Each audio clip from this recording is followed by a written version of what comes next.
কথায় আছে বাঙালিদের ১২ মাসে ১৩ পার্বণ। ঠিক তেমনি বাংলা চৈত্র মাসের শেষ লগ্নের পূর্ণতিথিতে চড়ক পূজা অর্থাৎ শিবের গাজন উৎসবকে ঘিরে বরাক উপত্যকায়ও বেশ সুন্দর পরিবেশ পরিলক্ষিত হয়।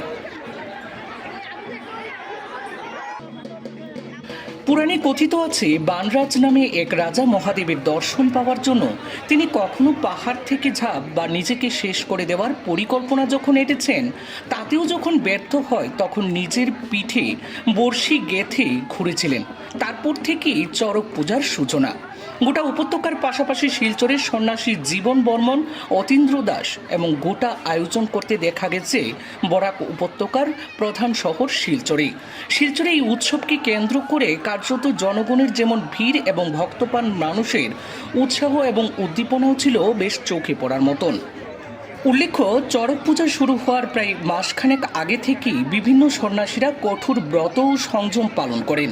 পূজা উদযাপনকে মাথায় রেখে বিভিন্ন আয়োজকরা শিব পার্বতী কালী সেজে পাড়ায় পাড়ায় নৃত্য পরিবেশন করতে দেখা যায়। বিভিন্ন ধর্মীয় অনুষ্ঠানের মাধ্যমে তারা চাল ডাল ফলমূল ও অর্থ পূজার খরচ জোগাড় করেন। চড়ক পূজাকে ঘিরে প্রতি বছরই বিভিন্ন উৎসব উপভোগ করতে ধর্ম বর্ণ নির্বিশেষে অগণিত মানুষের সমাগম ঘটে। শিলচরের ইন্ডিয়া ক্লাব ময়দান, কালীবাড়িচর, তারাপুর, মালিনী বিল, জানিগঞ্জ, শ্রীকোনা, রামনগর, শিলচর শ্মশানঘাট, সুভাষনগর ময়দান সহ বিভিন্ন এলাকায় আয়োজিত চড়ক পূজা উপভোগ করতে ভিড় জমিয়েছেন দূর দূরান্ত থেকে আসা অসংখ্য ভক্তপ্রাণ সাধারণ মানুষও।